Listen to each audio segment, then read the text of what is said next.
La douleur chronique, c'est une maladie à part entière. C'est pas juste un symptôme.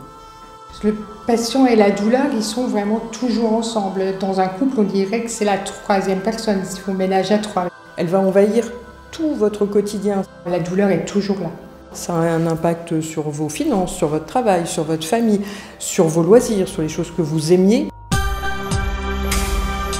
L'association Autrement a développé une consultation de la douleur chronique pour justement accompagner ces patients dans un cadre chaleureux, en dehors du système hospitalier, pour apprendre à vivre avec la douleur et à développer des stratégies qui permettent justement de vivre avec. On a un délai de prise en charge d'1 mois, 1 mois et demi, et on a une prise en charge très personnalisée et familiale. La plupart du temps, le patient est adressé par un médecin qui le suit, que ce soit son médecin traitant ou un spécialiste d'organes.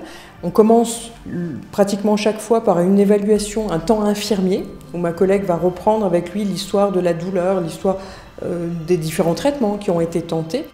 Pour mesurer la douleur, on pose toujours la question au patient sur une échelle de 0 à 10.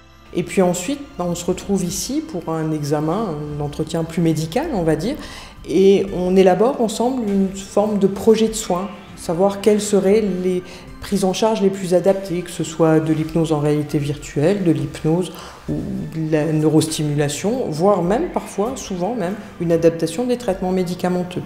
Il y a aussi pas mal de questions qu'on peut poser pour comprendre le mécanisme de la douleur, parce qu'il y a différentes douleurs. Souvent, ma collègue infirmière, elle voit des choses que moi je ne vois pas et probablement que j'en vois auxquelles elle ne va pas prêter attention. Et c'est grâce à l'association qu'on a cette double activité, ce double regard, cette double expertise. Autrement, en 2019, c'est plus de 500 patients pris en charge et plus de 1200 consultations. Probablement qu'on sera à 10 ou 15% de plus d'activité cette année. Quand un douloureux chronique peut reprendre son travail, même si c'est un temps à mi-temps thérapeutique, je pense que c'est une véritable victoire. Le plus gratifiant, le plus agréable, c'est les merci des patients. Quand le patient il a compris qu'en bougeant, en changeant certaines choses, ça va aller mieux, et qu'il se met à y croire parce que dans l'expérience, il voit une amélioration, là, on a gagné notre pari.